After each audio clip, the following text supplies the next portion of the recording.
Hello बच्चों, हम sensory topic पढ़ रहे थे। सेंसरी ऑर्गन्स के जो टॉपिक है उस टॉपिक के अंदर पहले हमने पढ़ा जो आई है, आई वाला पोर्शन हमने कंप्लीट करा। आई वाले पोर्शन के बाद हमारा जो नेक्स्ट पोर्शन है वह है ईयर। ईयर यानी जो कर्ण वाला भाग है, इसे आज हम देखेंगे।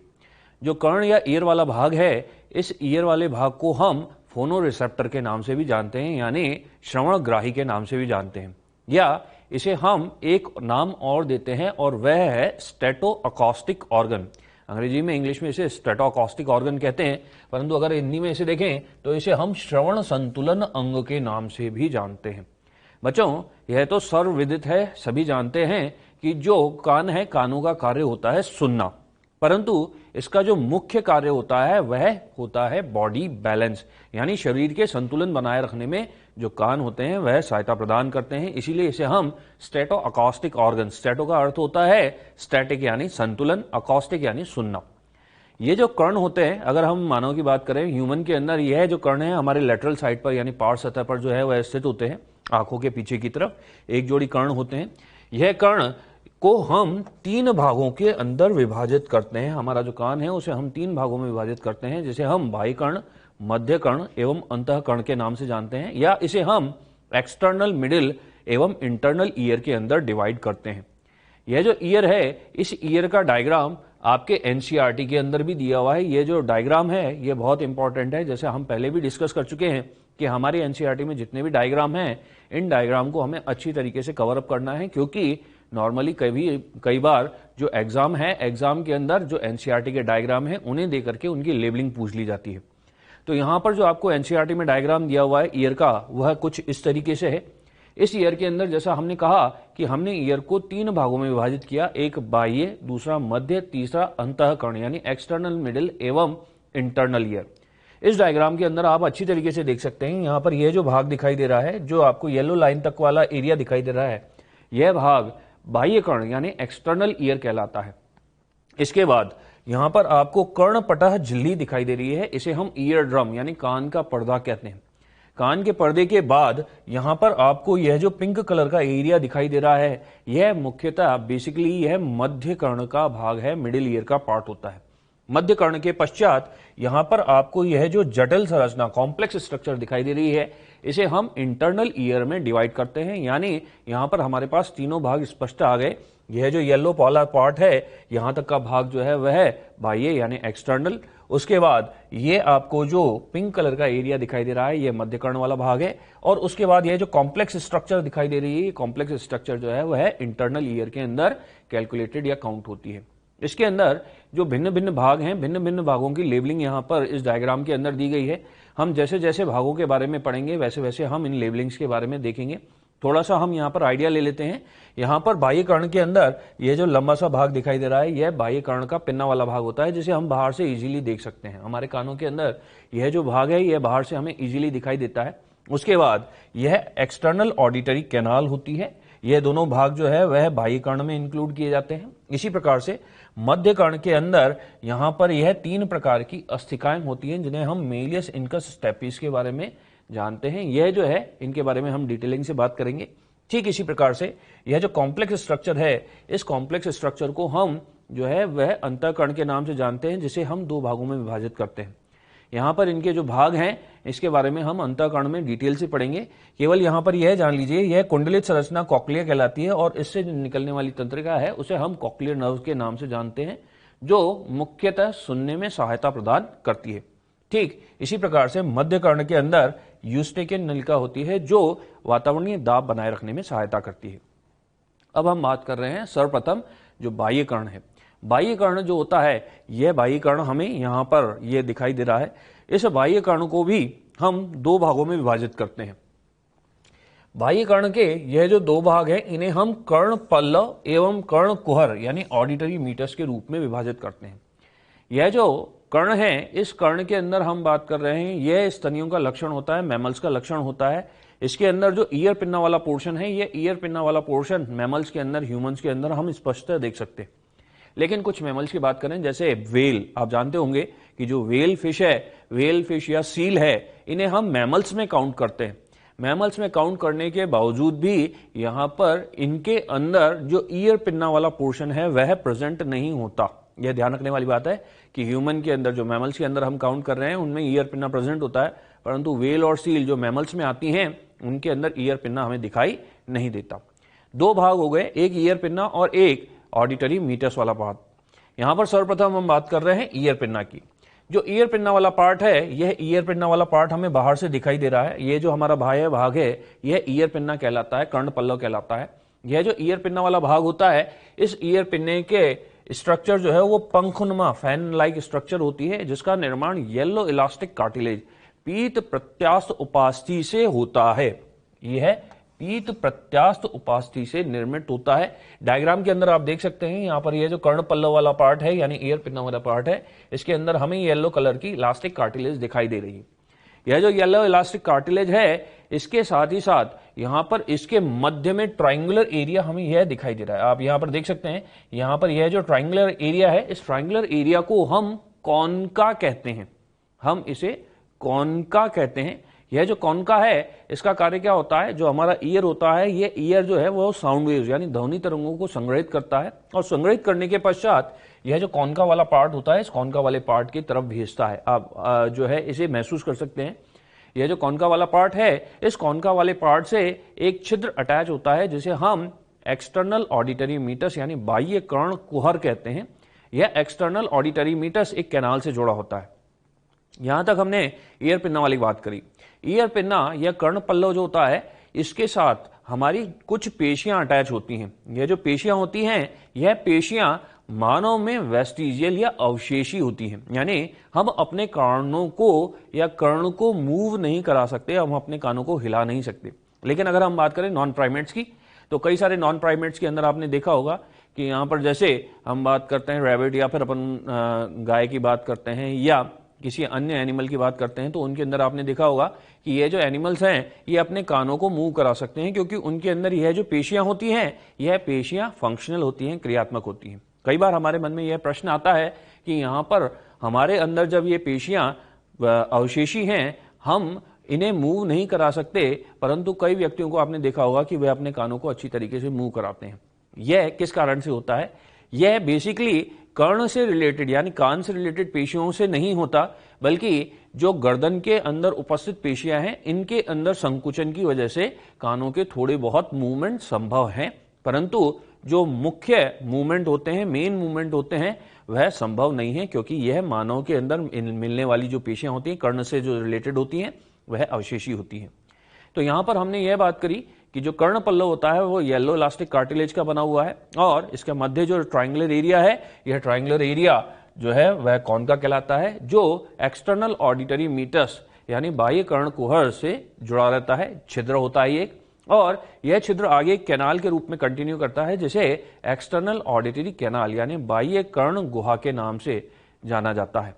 यहां पर अगर हम बाह्य कर्ण गुहा को या कर्णनाल को देखें, तो यह जो कर्णनाल होती है यह 24 मिलीमीटर लंबी होती है। इस 24 मिलीमीटर लंबी कैनाल के अंदर एक ग्लैंड मिलती है, जिसे हम सिरोमनस ग्लैंड कहते हैं। मानव में यह पूर्णतः विकसित होती है। यहाँ पर मैमल्स के अंदर तो यह कंप्लीटली डेवलप होती है, लेकिन कुछ प्राणियों के अंदर, जैसे हम बात करते हैं रेप्टाइल्स एवं एव्स, पक्षी एवं सर्पों में यह विकसित हो भी सकती है, या अर्ध विकसित, मुख्यतः अर्ध विकसित हमें देखने को मिलती है। जैसा अभी हमने कहा कि ये जो एक्सटर्नल ऑडिटरी कैनाल है, इस एक्सटर्नल ऑडिटरी कैनाल के अंदर हमें जो ग्लैंड मिल रही है उसे हम सिरोमनस ग्लैंड के नाम से जानते हैं। यह जो सिरोमनस ग्लैंड होती है, यह बेसिकली रूपांतरित मॉडिफाइड स्वेट ग्लैंड्स होती हैं। यह स्वेट ग्लैंड्स जो स्वेद ग्रंथियां हैं, इनके स्राव को हम सिरुमिन के नाम से जानते हैं। यह तेल ग्रंथियों के साथ मिलकर के एक चिकना मोम सदृश पदार्थ का निर्माण करती है। इस सिरुमिन को ही हम कान का मैल या कान की मिट्टी के नाम से भी जानते हैं। यह जो सिरुमिन या फिर कर्ण मोम है, यह कर्ण मोम कई सारे कार्यों में सहायता प्रदान करता है। इसका पहला कार्य होता है यहाँ पर ये जो आंतरिक कैनाल है, इस आंतरिक कैनाल में चिकनाई प्रदान करना, मॉइस्चर प्रोवाइड करना, ताकि कान में किसी प्रकार की धूल, धुआं, मिट्टी जाती है, किसी प्रकार का पदार्थ जाता है, तो वह यहीं चिपक जाए। उसका फायदा क्या होगा? उसका फायदा यह होगा कि यहां पर एक्सटर्नल जो ईयर है उसके बाद मिडिल ईयर वाला भाग स्टार्ट होता है, और मिडिल ईयर का सर्वप्रथम भाग जो होता है वह ईयर ड्रम यानी कान का पर्दा होता है। जैसा आप देख सकते हैं यहां पर यह एक्सटर्नल ईयर वाला भाग है, उसके बाद यहां पर यह ईयर ड्रम यानी कान के पर्दा वाला भाग है। अब अगर यहां पर कोई पदार्थ यहां तक पहुंच जाता है, धूल धुआं मिट्टी पहुंच जाता है, तो सीधी सी बात है वह ईयर ड्रम पर चिपक जाएगा, या किसी प्रकार का छोटा जीव कान के अंदर चला जाता है वह ईयर ड्रम तक पहुंच जाएगा और वह ईयर ड्रम को नुकसान पहुंचा सकता है। तो यहां पर मिलने वाली जो सिरमनस ग्लैंड हैं जो कर्ण मोम का स्त्राव कर रही हैं, यह ग्रंथियां अपने स्त्राव की वजह से इस धूल धुआं मिट्टी या छोटे मोटे कीट जो हैं उन्हें इसी पथ पर चिपका लेती हैं ताकि यह ईयर ड्रम तक ना जा पाए। इसी के साथ इसके अंदर एक एंटीबैक्टीरियल सब्सटेंस भी मिलता है जिसे हम बोलते हैं लाइसोजाइम। आप जानते होंगे जो लाइसोजाइम है एंटीबैक्टीरियल सब्सटेंस है, यानी यहां पर यह बैक्टीरिया से हमें बचाता है। यहां तक का यह जो भाग है यह भाग हम सिरुमिनस के बारे में बात कर रहे हैं। इसी प्रकार से सिरुमिन का एक कार्य और है, और वह कार्य है जो ईयर ड्रम यानी कान का जो पर्दा है उसे मॉइस्चर प्रोवाइड करना यानी आर्द्रता प्रोवाइड करना। कई बार आपने देखा होगा कि सर्दियों के दिनों में जब हम अपने कानों को बिना ढके गाड़ी चला रहे होते हैं तो तेज हवा की वजह से हमारे कानों के अंदर एक भिन्न प्रकार की आवाज आना स्टार्ट हो जाती है, हमारे कानों में सीटी जैसी बजने की आवाज आने लगती है। उसका कारण यह होता है कि उस ड्राई एयर की वजह से ये जो ईयर ड्रम है इसमें शुष्कता आ जाती है। इसी शुष्कता को खत्म करने के लिए हम कानों में मॉइस्चर या फिर ईयर ड्रॉप्स डालते हैं। यह जो ईयर ड्रॉप्स वाला कार्य है यही कार्य यहां पर सिरुमिन के द्वारा किया जाता है, यानी जो सिरुमिन है यह सिरुमिन जो कर्णपटल है उसे मॉइस्चर प्रोवाइड करता है ताकि यह शुष्क ना हो और उसकी वजह से हमारे कान के फंक्शन में किसी प्रकार की बाध्यता ना आए। यह बात हमने करी बाह्य कर्ण की। बाह्य कर्ण के बाद जो दूसरा भाग हम देखते हैं वह है मध्य कर्ण। मध्य कर्ण के अंदर सबसे पहली जो चीज हमें दिखाई देती है वह है टिम्पैनिक मेम्ब्रेन। टिम्पैनिक मेम्ब्रेन को हम कान की झिल्ली, कान का पर्दा, ईयर ड्रम के नाम से या कर्णपटल के नाम से भी जानते हैं। यह जो ईयर मेम्ब्रेन है या ईयर ड्रम है, यह ईयर ड्रम इस डायग्राम के अंदर जैसा आप देख सकते हैं, यह ईयर ड्रम मध्य कर्ण का भाग होता है और मध्य कर्ण एवं अंतःकर्ण के बीच में स्थित होता है। यहां पर यह जो ईयर ड्रम होता है मध्य कर्ण के बाहर की तरफ स्थित होने की वजह से यह ऐसा महसूस होता है जैसे यह बाह्य कर्ण का ही भाग है। और यह कई बार प्रश्न पूछा जाता है कि जो ईयर ड्रम है यह कर्ण के कौन से भाग का हिस्सा है। अब चूंकि प्रैक्टिकली हम यहां पर देखते हैं कि जब हम कानों को साफ करते हैं तो कई बार जो ईयरबड है वो कर्णपटल तक पहुंच जाने की वजह से हमें यह महसूस होता है कि यह जो भाग है यह बाह्य कर्ण का है, परंतु ऐसा नहीं होता। जो ईयर ड्रम वाला भाग है यह मध्य कर्ण का भाग होता है जो बाह्य कर्ण एवं मध्य कर्ण को पृथक पृथक यानी सेपरेट करता है। यह जो ईयर ड्रम हमें देखने को मिलता है जिसे हम टिम्पैनिक मेम्ब्रेन के नाम से भी जानते हैं, बाहर की तरफ यानी बाह्य कर्ण की तरफ इसके ऊपर त्वचा का आवरण होता है, जबकि मध्य कर्ण की तरफ अंदर की तरफ जो है इस पर श्लेष्मल झिल्ली म्यूकस मेम्ब्रेन का जो है वह लेप होता है। यहां पर यह जो ईयर ड्रम होता है ईयर ड्रम के पीछे की तरफ, यहां पर यह भाग जो है वह बाहर की तरफ है, इसके पीछे की तरफ जो भाग है वहां पर यह ईयर ड्रम एक पेशी के द्वारा बंधा हुआ रहता है जिसे हम टेंसर टिम्पैनी के नाम से जानते हैं। बच्चों पुनः सुने, यहां पर जो ईयर ड्रम होता है ईयर ड्रम एक पेशी के द्वारा बंधा होता है जिसे हम टेंसर टिम्पैनी के नाम से जानते हैं। यह जो टेंसर टिम्पैनी है, जैसा हमें नाम से पता लग रहा है, टेंसर यानी टेंशन, टिम्पैनी यानी टिम्पैनिक मेम्ब्रेन, ऐसी जो पेशी है जो टिम्पैनिक मेम्ब्रेन में टेंशन क्रिएट करे, यह जो पेशी होती है यह पीछे की तरफ इस तरीके से जो टिम्पैनिक मेम्ब्रेन है उसे खींच के रखती है। इसके खींच के रखने का कारण क्या होता है, अगर यहां पर यह टेंसर टिम्पैनी पेशी जो है यह लूज हो जाए या अगर यह उपस्थित ना हो तो जो ध्वनि तरंगे हमें बाह्य कर्ण से होते हुए इस टिम्पैनिक मेम्ब्रेन से टकराएंगी, अगर टिम्पैनिक मेम्ब्रेन लूज है तो यहां पर किसी भी प्रकार का कंपन नहीं होगा, और अगर यह कंपन नहीं होगा तो यह कंपन जब हो ही नहीं रहा तो ध्वनि तरंगे आगे की तरफ यानी अंतः मध्य कर्ण और अंतः कर्ण की तरफ पास नहीं होंगी और व्यक्ति को सुनाई नहीं देगा।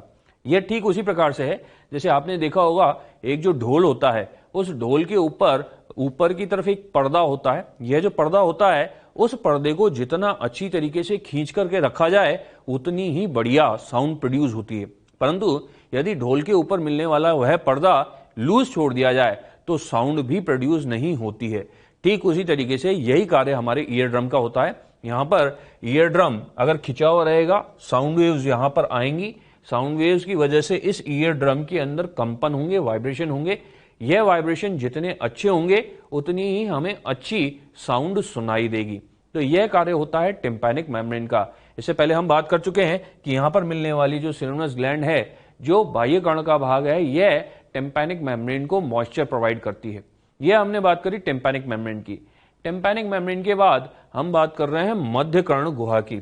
बच्चों, जो मध्य कर्ण गुहा है, ये आप टिम्पैनिक मेम्ब्रेन देख सकते हैं। उसके बाद यह टिम्पैनिक मेम्ब्रेन के बाद मध्य कर्ण गुहा हमें खाली स्पेस दिखाई देता है। इस खाली स्पेस को हम टिम्पैनिक कैविटी के नाम से भी जानते हैं, जिसके अंदर एयर या वायु भरी हुई रहती है। यह जो टिम्पैनिक कैविटी या टिम्पैनिक गुहा है, यह टेम्पोरल बोन के अंदर एक भाग से निर्मित होती है, जिसे हम टिम्पैनिक बुला कहते हैं। बच्चों, आपको याद होगा हमने जब क्रेनियल बोन्स के बारे में बात करी थी तो हमने कहा था कि हमारे साइड वाली यह जो बोन है, इसे हम टेम्पोरल बोन के नाम से जानते हैं। टेम्पोरल बोन के अंदर ही टिम्पैनिक बुला नामक स्थान होता है। इस टिम्पैनिक बुला में यह टिम्पैनिक कैविटी हमें दिखाई देती है और इस टिम्पैनिक कैविटी के अंदर कई सारी स्ट्रक्चर्स हमें दिखाई देती हैं। जैसे यहां पर हमें जो दिखाई देने वाली स्ट्रक्चर है वह है यूस्टेकियन ट्यूब। इसी प्रकार से यहां पर हमें ईयर ऑसिकल्स दिखाई दे रहे हैं। अब इसमें सर्वप्रथम हम बात कर रहे हैं यूस्टेकियन ट्यूब की। यूस्टेकियन ट्यूब जो है वह मध्य कर्ण को, जो फेरिंग्स वाला पोर्शन है, हमारे गले के अंदर जो फेरिंग्स होते हैं, उस फेरिंग्स वाले पोर्शन से जोड़ता है। फेरिंग्स वाला पोर्शन जो है आपने पाचन तंत्र के अंदर पढ़ा होगा। पाचन तंत्र के अंदर जो फेरिंग्स वाला भाग है, उस फेरिंग्स वाले भाग को हम 3 भागों में जो है वह विभाजित करते हैं, नेजोफेरिंग्स, ओरोफेरिंग्स, ऐसे ही लैरिंगोफेरिंग्स। तो यहां पर यह जो यूस्टेकियन ट्यूब है, यह यूस्टेकियन ट्यूब मध्य कर्ण से नेजोफेरिंग्स वाले भाग तक उपस्थित होती है। यह जो यूस्टेकियन ट्यूब है, इस यूस्टेकियन ट्यूब का कार्य होता है जो ईयर ड्रम यानी कर्णपटा है, उसके दोनों तरफ वातावरणीय दाब यानी एनवायरमेंटल प्रेशर को मेंटेन रखना। यहां पर हम यह देख सकते हैं, यह यूस्टेकियन ट्यूब है, यह ईयर ड्रम है। यहां पर यह इस ईयर ड्रम के दोनों तरफ जो वातावरणीय दाब है, उस वातावरणीय दाब को संतुलित करता है। यह किस प्रकार से होता है? बच्चों, कई बार आपने देखा होगा कि जब हम ऊंचाई पर जाते हैं या फ्लाइट में जाते हैं, तो फ्लाइट में जाने के समय हमारे कानों के अंदर एक दबाव सा महसूस होता है, या हम किसी बहुत बड़े झूले पर झूलते हैं, तो जब हम झूले की तरफ ऊपर की तरफ बढ़ते हैं, तो उस समय जब हम ऊपर जा रहे हैं तो हमारे कान अंदर की तरफ धंसते हुए से महसूस होते हैं। उसका कारण यह होता है कि हमारे कानों के अंदर दबाव पड़ रहा है, और यह दबाव जो है, यह दबाव ईयर ड्रम पर महसूस होता है। इसी प्रकार से यहां पर आपने कई बार यह भी महसूस किया होगा कि जिस समय हम फटाके चलाते हैं, क्रैकर्स जो है वह जलाते हैं, तो उस समय जब तेज धमाका होता है तो उस तेज धमाके की वजह से हमारे कानों में प्रेशर पड़ता है, और कई बार उस धमाके की वजह से हमारे मुंह से चीख तक निकल जाती है। उसका कारण क्या होता है? उसका कारण यही होता है कि जब यह धमाका हुआ या प्रेशर पड़ा, जब हम ऊंचाई पर गए तो उस समय भी प्रेशर पड़ रहा है, या धमाका हो रहा है उस समय भी प्रेशर पड़ रहा है। इस प्रेशर की वजह से यह प्रेशर ईयर ड्रम को अंदर की तरफ धकेलता है। अब अंदर की तरफ यह जो प्रेशर है, अगर यह ज्यादा हो गया तो यह ईयर ड्रम फट भी सकता है, यह कान का पर्दा फट भी सकता है। इस प्रेशर को मेंटेन करने के लिए जो हम हैं वह क्या करते हैं, या तो जब हम ऊंचाई पर जाते हैं यानी फ्लाइट वगैरह में जाते हैं, तो उस समय हमें क्या सलाह दी जाती है कि हम किसी प्रकार की चॉकलेट या कैंडी जो है उसे सॉलो करते रहें, चूसते रहें, ताकि उससे क्या होगा, उससे जो लार बनती है, वह लार जब हम निगलते हैं तो उसकी वजह से जो नेजोफेरिंग में यूस्टेकियन ट्यूब की ओपनिंग है वह खुल जाती है। उसके खुलते ही हमें क्या होगा, जो एयर है, जो वायु है, यह वायु यूस्टेकियन ट्यूब से होती हुई मध्य कर्ण में आ जाएगी और ईयर ड्रम यानी कान के पर्दे के दोनों तरफ वातावरणीय दबाव को संतुलित कर दिया जाएगा। ठीक इसी प्रकार से चीखने वाली स्थिति में भी यही होता है। जब तेज धमाका हो रहा है, तेज धमाके की स्थिति में हमारे मुंह से एकदम से चीख निकल जाती है। उसका कारण क्या होता है? उसका कारण यह होता है कि जब तेज धमाका हो रहा है तो यह जो ईयर ड्रम है अंदर की तरफ धंसता है। अब इस धमाके की आवाज भी हमारे को सुनाई देती है और इसी के साथ चीख भी निकल जाती है। उसका कारण यह जो साउंड गई यह मध्य कर्ण से होते हुए अंतःकर्ण में आती है और अंतःकर्ण में यह हमें धमाके की आवाज सुनाई देती है। परंतु प्रेशर अगर ज्यादा होता है तो यह प्रेशर वापस अंतःकर्ण से मध्य कर्ण में आता है। यह किस प्रकार से होता है इसके बारे में हम अभी बात करेंगे। यह पुनः मध्य कर्ण में आया और यह प्रेशर यूस्टेकियन ट्यूब से होता हुआ वापस ओरल कैविटी में आता है और जो यूस्टेकियन ट्यूब है वह खुल गई और एकदम से हमारी चीख निकलते ही यहां पर इस चीख के साथ एयर वापस पुनः जो मध्य कर्ण है मध्य कर्ण में पहुंच करके कर्णपटय के दोनों तरफ वातावरणीय दाब को संतुलित कर देती है। यह हमारे कानों का एक डिफेंस मैकेनिज्म है ताकि कान के पर्दे को फटने से बचाया जा सके। तो यूस्टेकियन ट्यूब का जो मुख्य कार्य होता है वह ईयर ड्रम के दोनों तरफ वातावरणीय दाब को मेंटेन करने में सहायता प्रदान करना होता है। इसी प्रकार से जो मध्य कर्ण है, मध्य कर्ण में जो तीसरी हमारे को संरचना दिखाई देती है वह है ईयर ऑसिकल यानी कर्ण अस्थिकाएं।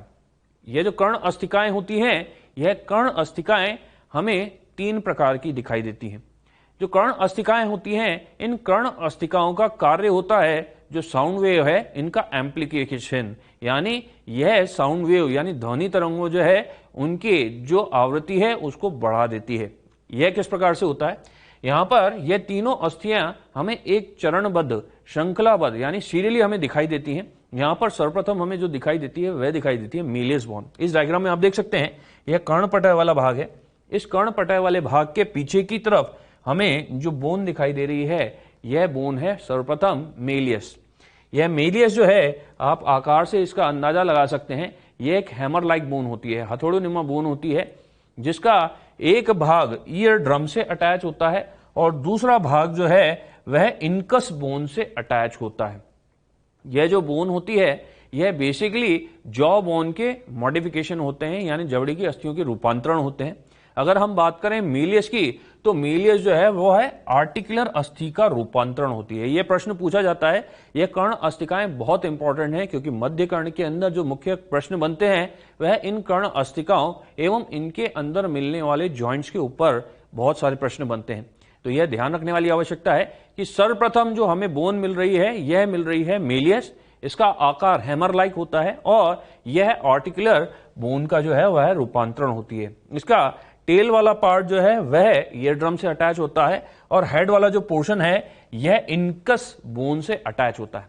इनकस जो है, इनकस का जो आकार है वह निहाई या चीजल शेप होता है। बच्चों आपने देखा होगा जो व्यक्ति पत्थर तोड़ने का काम करते हैं, पत्थर तोड़ने के लिए वह एक लोहे के औजार का उपयोग करते हैं जिसे पत्थर पर रखकर हैमर से स्ट्राइक किया जाता है, हैमर से चोट की जाती है ताकि पत्थर टूट सके। तो यह जो इनकस है यह इनकस उस चीजल शेप की निहाई के आकार की संरचना होती है। आप यहां पर इससे अंदाजा लगा सकते हैं यह एक चीजल शेप की बोन हमें दिखाई दे रही है। यह जो चीजल शेप की बोन है यह क्वाड्रेट अस्थि का रूपांतरण होती है। यहां पर जैसे हमने कहा मेलियस जो है वह आर्टिकुलर का रूपांतरण है, उसी प्रकार से जो इनकस है वह क्वाड्रेट अस्थि का रूपांतरण होती है। यहां पर यह मेलियस और इनकस जो है यह मेलियस और इनकस के बीच में मिलने वाला जो जॉइंट होता है उसे हम साइनोवियल हिंज जॉइंट के नाम से जानते हैं। बच्चों आपको पता होगा साइनोवियल हिंज जॉइंट, इसे हम हिंदी में कब्जा संधि भी बोलते हैं। जो कब्जा संधि होती है जैसा हम आमतौर पर मुख्यतः देखा जाता है वह देखा जाता है दरवाजे में। जैसा आपने देखा होगा जो दरवाजे होते हैं इस दरवाजे को हम एक ही डायरेक्शन में खोल सकते हैं, या अगर हम हमारे हाथ के जो कोहनी है इसको देखें तो इसमें जो मूवमेंट हमें दिखाई देता है वह एक ही डायरेक्शन में दिखाई देता है। इस प्रकार की संधि को हम साइनोवियल हिंज जॉइंट के नाम से या कब्जा संधि के नाम से जानते हैं। यह जो इनकस के बारे में हमने जाना, इनकस के बाद हमें जो तीसरी बोन दिखाई देती है वह है स्टेप्स। स्टेप्स हम जो घोड़े के रकाब के आधार पे या फिर हम बोलते हैं स्टिरअप शेप की जो बोन होती है वह होती है। स्टिरअप या घोड़े का रकाब क्या होता है, आपने देखा होगा कि जो घोड़ा होता है, हॉर्स होता है, हॉर्स पर चढ़ने के लिए जो सैडल होता है, जो फुटरेस्ट होता है, उस फुटरेस्ट के जैसे आकार की या स्वरित्र आपने देखा होगा, स्वरित्र के आकार की यह अस्थि होती है। यहां पर आप देख सकते हैं जैसा हम घोड़े पर चढ़ने के लिए, हॉर्स पर चढ़ने के लिए जो फुटरेस्ट का इस्तेमाल करते हैं उसके आकार के जैसी हमें यह बोन दिखाई दे रही है। यह जो बोन है, अगर बात करी जाए रूपांतरण की, तो यह है हायोमैंडिबुलर बोन जो है उसका रूपांतरण होती है। इसी के साथ कंकाल तंत्र में यह भी बताया जाता है, आप ये जानते होंगे कि जो स्टेप्स है यह हमारे शरीर की सबसे छोटी अस्थि होती है। यह ध्यान रखने वाली बात है, इस पर प्रश्न पूछा जाता है। यह हमारे शरीर की सबसे छोटी अस्थि होती है। जिस प्रकार से हम स्टेप्स को शरीर की सबसे छोटी अस्थि बोल रहे हैं, उसी प्रकार से यहां पर एक पेशी भी अटैच होती है जिसे हम स्टेपेडियस के नाम से जानते हैं। जिस प्रकार से स्टेप्स हमारे शरीर की छोटी अस्थि है, स्टेपेडियस हमारे शरीर की सबसे छोटी पेशी होती है। यह ध्यान रखने वाली बात है। यहां पर हमने दो प्रकार की पेशियों के बारे में बात की रही है। पहली जो पेशी हमने कहा था वह कहा था टेंसर टिम्पेनाई। टेंसर टिम्पेनाई जो है वह ईयर ड्रम को पीछे की तरफ खींच के रखती है। दूसरा जो स्टेप्स बोन है, स्टेप्स बोन जो है उससे स्टेपेडियस मसल अटैच होती है, जो हमारे शरीर की सबसे छोटी जो है वह पेशी होती है। जैसे हमने मेलियस और इनकस के लिए कहा था कि इनके मध्य में मिलने वाला जो जॉइंट है वह साइनोवियल हिंज जॉइंट कहलाता है, उसी प्रकार से यहां पर हमारे जो इनकस और स्टेपिस है, स्टेपिस के और इनकस के मध्य में मिलने वाला जो जॉइंट है उसे हम बॉल एवं सॉकेट जॉइंट या हिंदी में कंदुक खलिका संधि के नाम से जानते हैं। इसके बारे में भी आप जानते होंगे। यह जो संधि है हमें शोल्डर और ह्यूमरस के अंदर देखने को मिलती है या हमारे फीमर के अंदर देखने को मिलती है, जिसमें बॉलनुमा आकार की जो है वह फीमर या फिर ह्यूमरस जो है वह आकार के सॉकेट में फिट बैठती है। इसे हम बॉल एंड सॉकेट जॉइंट के नाम से जानते हैं। तो मध्य कर्ण के अंदर जो मुख्य प्रश्न पूछे जाते हैं वह यही पूछे जाते हैं कि इस मध्य कर्ण के अंदर मिलने वाली जो अस्थिकाएं हैं, मेलियस, इनकस है और जो स्टेपिस हैं, इनका आकार किस प्रकार का होता है, यह किस किस अस्थि के रूपांतरण होते हैं। ठीक इसी प्रकार से यह जो है इन अस्थियों के बीच में मिलने वाले जॉइंट कौन कौन से हैं, तो यह याद रखने वाली आवश्यकता है। इसी के साथ यहां पर जो मध्य कर्ण वाला भाग है इसमें हमें दो छिद्र और देखने को मिलते हैं। यह जो दो छिद्र हैं, यह दो छिद्र हम अंडाकार छिद्र या वृत्ताकार छिद्र के नाम से जानते हैं, जिन्हें हम फेनेस्ट्रा ओवलिस या फेनेस्ट्रा रोटेंडस के नाम से जानते हैं। बच्चों, जब हमारे बाह्य कर्ण के द्वारा ध्वनि तरंगों को संग्रहित किया जाता है, संग्रहित करने के बाद कर्ण कुहर से होते हुए यह ईयर ड्रम से टकराती है। ईयर ड्रम में कंपन होगा, वाइब्रेशन होंगे, और यह जो वाइब्रेशन है यह वाइब्रेशन मेलियस, पश्चात इनकस, फिर जो स्टेपिस बोन है इससे जाकर के होते हुए अंतःकर्ण में जाएंगे। परंतु यह अंतःकर्ण मध्य कर्ण से दो छिद्रों के द्वारा जुड़ा हुआ रहता है, और यही दो छिद्र जो हैं वह कौन कौन से हैं, एक अंडाकार छिद्र और एक वृत्ताकार छिद्र, जिसे हम फेनेस्ट्रा ओवलिस एवं फेनेस्ट्रा रोटेंडस या ओवल विंडो, राउंड विंडो के नाम से जानते हैं। यहां पर ओवल विंडो एवं राउंड विंडो नाम देने के पीछे कारण इनका आकार होता है। ओवल विंडो इसकी आकृति अंडाकार होती है, इसी प्रकार से जो राउंड विंडो होती है वह गोलाकार होती है। यहां पर जो साउंड वेव जा रही है स्टेपिस से होते हुए वह ओवल विंडो से होते हुए अंतःकर्ण में जाएगी। जैसा अभी हमने यूस्टिकिन ट्यूब में कहा था कि तेज धमाके के समय हमारी चीख निकल जाती है, और उस समय क्या होता है कि जो साउंड वेव स्टेपिस से होते हुए जो ओवल विंडो है उससे अंतःकर्ण में जाएगी, और प्रेशर ज्यादा होगा तो यह प्रेशर लौट करके वापस राउंड विंडो से होता हुआ मध्य कर्ण में आता है। तो यह कार्य होता है। यहां पर यह जो ओवल विंडो एवं राउंड विंडो है इस पर जो ईयर ड्रम है, ईयर ड्रम के समान ही जो झिल्ली होती है वह अटैच होती है। इसी प्रकार से यहां ध्यान देने वाली बात और है, यहां पर एक प्रश्न पूछा जाता है। यह जो प्रश्न है यह नाम पर आधारित होता है। जैसा हमने यहां पर कहा हम फेनेस्ट्रा ओवलिस जो है इसे बोल रहे हैं, इसी प्रकार से एक और टर्म आपने सुनी होगी फोरामेन ओवलिस। यहां पर कई बार कंफ्यूज करने के लिए यह दोनों टर्म एक साथ दे दी जाती हैं, एक साथ पूछ ली जाती हैं। यह ध्यान रखने वाली बात है कि जो फेनेस्ट्रा ओवलिस होती है यह हमें कर्ण में मिलती है, जबकि फोरामेन ओवलिस जब हम बात करते हैं तो यह फोरामेन ओवलिस यह छिद्र हमें हार्ट में देखने को मिलता है, एम्ब्रॉयनिक स्टेज में यानी भ्रूणावस्था में देखने को मिलता है, जो पश्चात जैसे जैसे भ्रूण का डेवलपमेंट होता है यह बढ़ जाता है और उसे हम बाद में फोसा ओवलिस के नाम से जानते हैं। यह ध्यान रखने वाली आवश्यकता है क्योंकि कई बार यह दोनों टर्म एक साथ दे दी जाती हैं और कंफ्यूज करने के लिए दी जाती हैं प्रश्न में, ताकि बच्चा इसमें कंफ्यूज हो जाए। यह जो सारी संरचनाएं थी, यह सारी संरचनाएं हमने मध्य कर्ण वाले भाग के अंदर पढ़ी। अब हम बात करते हैं अंतःकर्ण की। अंतःकर्ण यानी इंटरनल जो ईयर है, इसे इंटरनल ईयर का निर्माण, अंतःकर्ण का निर्माण दो भागों से होता है। यह जो दो भाग हैं यह है अस्थिल गहन एवं कला गहन। जिन्हें हम बॉनी लेवरिंथ एवं मेम्ब्रेनस लेवरिंथ के नाम से भी जानते हैं। गहन या लेवरिंथ का अर्थ क्या होता है? गहन या लेवरिंथ का अर्थ होता है जटिल या कॉम्प्लेक्स स्ट्रक्चर, यानी अस्थिर लेवरिंथ का मतलब हुआ जो बोन है या अस्थि है उसकी जटिल संरचना। यह जो जटिल संरचना है, इस जटिल संरचना के अंदर कला गहन स्थित होता है, यानी मेम्ब्रेन की जो कॉम्प्लेक्स स्ट्रक्चर है वह स्थित होती है। यहां पर यह जो अस्थिर लेवरिंथ वाला भाग है, यहां पर यह बोन की जो चैनल्स हैं या कैनाल्स हैं उनके द्वारा निर्मित होता है। जैसा आप इस डायग्राम के अंदर देख सकते हैं, यहां पर यह जो हमें पूर्ण भाग दिखाई दे रहा है यह अंतःकर्ण वाला भाग है, और इस अंतःकर्ण में हमें यह जो बाहर से जो हमें व्हाइट पोर्शन दिखा रहा है यह बेसिकली बोनी लेवरिंथ वाला भाग है, और इस बोनी लेवरिंथ के अंदर जो मेम्ब्रेनस लेवरिंथ वाला भाग होता है यह स्थित होता है। जो बोनी लेवरिंथ होता है, इस बोनी लेवरिंथ के अंदर एक द्रव भरा होता है। इस द्रव को हम पेरिलिम्फ या परिलसिका के नाम से जानते हैं। ठीक इसी प्रकार से जो मेम्ब्रेनस लेवरिंथ होता है, यह मेम्ब्रेनस लेवरिंथ भी हॉलो होता है, यानी खोखला होता है, और इस खोखले वाले भाग के अंदर भी एक द्रव भरा होता है। इस द्रव को हम अंतःलसिका या एंडोलिम्फ के नाम से जानते हैं। बच्चों, जैसा आपने देखा होगा, इसे हम समझने का प्रयास करते हैं। यह ठीक उसी प्रकार से है जैसे हम एक पेन लेते हैं, उस पेन के अंदर एक रिफिल होती है। जो पेन वाला भाग है, इस पेन वाले भाग के अंदर खाली स्थान होता है, और उस खाली स्थान के अंदर रिफिल होती है। रिफिल में पुनः इंक होती है। इसी प्रकार से जो बोनी लेवरिंथ वाला भाग है, उस बोनी लेवरिंथ वाले भाग के अंदर पेरिलिम्फ भरा हुआ है। पेरिलिम्फ के अंदर मेम्ब्रेनस लेवरिंथ है, और मेम्ब्रेनस लेवरिंथ जो है उसके अंदर भरा हुआ जो द्रव है वह एंडोलिम्फ है। यानी इसे हम पेन के जो है इक्वल या समांतर देख सकते हैं।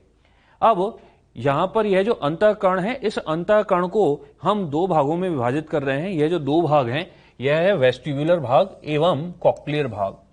इसके अंदर सर्वप्रथम हम बात कर रहे हैं वेस्टिब्युलर वाले भाग की। जो वेस्टिब्युलर वाला भाग है, यह हमारे संतुलन से यानी बैलेंस से संबंधित होता है, और इसे हम पुनः तीन भागों के अंदर जो है वह स्टडी करते हैं, पढ़ते हैं। यहां पर ये जो डायग्राम आप देख सकते हैं, ये डायग्राम जो है यह अंतःकर्ण का है। इस अंतःकर्ण के अंदर जो वेस्टिब्युलर और कॉक्लियर भाग है दोनों सम्मिलित रूप से हैं। यहां पर यह जो आपको कुंडलित भाग दिखाई दे रहा है, यह कॉक्लिया वाला भाग है। यह कॉक्लिया वाला भाग हमारे सुनने से रिलेटेड है, यानी यह हियरिंग से रिलेटेड पार्ट होता है। जबकि शेष बचा जो भाग है, यहां पर आपको यह जो कॉम्प्लिकेटेड स्ट्रक्चर दिखाई दे रहा है, इसे हम वेस्टिब्युलर एपरेटस के नाम से जानते हैं। यह जो वेस्टिब्युलर एपरेटस है, इस वेस्टिब्युलर एपरेटस का निर्माण तीन चीजों से, तीन अर्धचंद्राकार नलिकाएं, एक यूट्रिकुलस एवं एक सेक्युलस के द्वारा होता है। मैं इसे वापस रिपीट कर रहा हूं। यहां पर यह जो वेस्टिब्युलर वाला पार्ट है, इसका निर्माण तीन चीजों से हो रहा है। इन तीन चीजों में पहली जो चीज है वह तीन अर्धचंद्राकार नलिकाएं यानी सेमी सर्कुलर कैनाल्स होती हैं, और दूसरा भाग है यूट्रिकुलस, और तीसरा भाग है सेक्युलस। यहां इस डायग्राम के अंदर आप देख सकते हैं, यहां पर आपको यह तीन अर्धचंद्राकार नलिकाएं दिखाई दे रही हैं, और उन अर्धचंद्राकार नलिकाओं के बाद हमें जो दूसरा भाग दिखाई दे रहा है, जो लेवलिंग हम देख सकते हैं, वह यूट्रिकुलस वाला भाग है। इस यूट्रिकुलस वाले भाग के अंदर कुछ ग्राही होते हैं। उन ग्राहियों का नाम यहां पर दिया हुआ है, जिसे हम मैक्युला के नाम से जानते हैं। इसी प्रकार से जो यहां पर सेक्युलस वाला भाग है, वह हम यहां पर ये गोलाकार भाग देख सकते हैं, यानी ये तीन अर्धचंद्राकार नलिकाएं, यूट्रिकुलस, सेक्युलस, और उसके पश्चात जो कॉक्लिया वाला भाग है वह अटैच होता है। इसके अंदर यह जो तीन अर्धचंद्राकार नलिकाएं हैं, सबसे पहले हम इन्हीं के बारे में बात कर रहे हैं। ये जो तीनों अर्धचंद्राकार नलिकाएं यानी सेमी सर्कुलर कैनाल होती हैं, ये एक दूसरे से राइट एंगल पर होती हैं। राइट एंगल का अर्थ होता है 90 डिग्री के एंगल पर, यानी तीनों एक दूसरे से समकोण पर स्थित होती हैं। यह ठीक उसी प्रकार से है बच्चों, जिस प्रकार से फिजिक्स में आप X, Y and Z axes पढ़ते हैं, या हमारे किसी कमरे के कोने को आप देखते हैं जिसमें तीनों जो अक्ष हैं वह हमें पूर्णतः स्पष्ट दिखाई देते हैं। यहां पर यह तीनों अर्धचंद्राकार नलिकाएं भी उसी प्रकार से एक दूसरे के समकोण पर होती हैं। यह जो अर्धचंद्राकार नलिकाएं हैं, एक ऊपर की तरफ, एक पीछे की तरफ और एक पार्श्व में होती है, जिसे हम superior, posterior and lateral semicircular canal के नाम से जानते हैं। अगर हम अपने कानों को देखें तो एक ऊपर सुपीरियर, एक पीछे यानी पोस्टीरियर, और एक लेटरल या पार्श्व सेमी सर्कुलर कैनाल होती है। इस डायग्राम में आप देख सकते हैं, यह जो सेमी सर्कुलर कैनाल है, ओरिजिनेट होकर यानी उत्पन्न होकर के जहां खत्म होती हैं, वहां पर वह अंतिम भाग फूल जाता है। आप देख सकते हैं यह जो है यह सुपीरियर सेमी सर्कुलर कैनाल है, यह पोस्टीरियर सेमी सर्कुलर कैनाल है और यह लेटरल सेमी सर्कुलर कैनाल है। यह तीनों ओरिजिनेट होकर के जहां टर्मिनेट हो रही है यानी खत्म हो रही है, यानी सुपीरियर यहां पर खत्म हो रही है, पोस्टीरियर यहां पर खत्म हो रही है और लेटरल यहां खत्म हो रही है। जहां खत्म हो रही है वह अंतिम सिरा फूल जाता है। यह फूला हुआ हिस्सा हम देख सकते हैं बहुत अच्छी तरीके से। तीनों जो है, तीनों के सेमी सर्कुलर कैनाल के तीनों के अंतिम सिरे फूले हुए हैं। इन अंतिम सिरों को हम बोलते हैं एम्पुला या तुम्बिका। यहां पर हमारे पास 3 सेमी सर्कुलर कैनाल हैं, तो हमारे पास 3 तुम्बिका या एम्पुला हैं। इन्हें हम ampulla of superior semicircular canal, ampulla of posterior semicircular canal या ampulla of lateral semicircular canal कह सकते हैं, या साधारण हम इन्हें एम्पुला के नाम से भी जान सकते हैं। यह एम्पुला वाला भाग हमने पढ़ा। अगर हम इस एम्पुला के अंदर की तरफ जाएं तो हमें क्या देखने को मिलता है? जो एम्पुला होता है, इस एम्पुला के अंदर जो क्यूबॉइडल मेम्ब्रेन है, इस क्यूबॉइडल मेम्ब्रेन के उभार पाए जाते हैं। यह जो उभार है इसे हम अकॉस्टिक रिज या श्रवणकूट के नाम से जानते हैं। यह जो श्रवणकूट होते हैं, इस घनाकार उपकला के अंदर कई सारे इनके अंदर रोम उपस्थित होते हैं। इन्हें हम 2 भागों में विभाजित करते हैं। यह जो 2 प्रकार के रोम हैं, इन्हें हम स्टीरियोसीलिया एवं काइनोसीलिया कहते हैं। 2 प्रकार के रोम हो गए। ये दोनों प्रकार के जो रोम हैं, ये बेसिकली बाइपोलर न्यूरॉन्स होते हैं। आपको याद होगा जब हमने बाइपोलर न्यूरॉन पढ़े थे, तब उसमें उदाहरण में हमने रेटिना के रॉड्स एंड कोन्स के बारे में कहा था। इसी प्रकार से जो घ्राण उपकला यानी नाक के अंदर मिलने वाली जो उपकला है, जिसे हम ऑल्फैक्टरी एपिथेलियम या श्नीडेरियन एपिथेलियम कहते हैं, उसमें भी बाइपोलर न्यूरॉन मिलते हैं। इसी प्रकार से कान के अंदर मिलने वाले यह जो श्रवण रोम है या फिर जो रोम है, हेयर सेल्स हैं, वह भी बेसिकली बाइपोलर न्यूरॉन होते हैं। इन्हें हमने 2 भागों में विभाजित किया है। एक इन्हें हम बोलते हैं स्टीरियोसीलिया और दूसरा हम बोलते हैं काइनोसीलिया। जो स्टीरियोसीलिया हैं, इनके नंबर ज्यादा होते हैं। साथ ही साथ यह जो है यह गतिहीन होते हैं यानी इमूवेबल होते हैं, जबकि काइनोसीलिया की अगर बात की जाए तो यह सिंगल होता है। यह अंतर होता है। स्टीरियोसीलिया नंबर में जहां ज्यादा होते हैं, काइनोसीलिया वहां सिंगल होता है। स्टीरियोसीलिया जहां छोटे होते हैं, वहां काइनोसीलिया बड़ा होता है। इसी प्रकार से स्टीरियोसीलिया जो है वह इमूवेबल यानी गतिहीन होते हैं, जबकि काइनोसीलिया जो है वह गतिशील होता है। ये इसके अंतर होते हैं। यहां पर आप देख सकते हैं स्टीरियोसीलिया के बारे में लिखा हुआ है, यह गतिविहीन है और दृढ़ पक्षमाभ है, जबकि यहां पर जो काइनोसीलिया है इसके लिए बोला गया है यह एक होता है एवं गतिशील होता है। यह जो स्टीरियोसीलिया एवं काइनोसीलिया हैं, यह स्टीरियोसीलिया एवं काइनोसीलिया जिलेटिन नामक जो पदार्थ होता है उस सब्सटेंस के अंदर धसे हुए होते हैं। जिलेटिनियस नुमा यह जो पदार्थ है एक पिंड का निर्माण करता है और इस पिंड को हम क्यूपुला कहते हैं।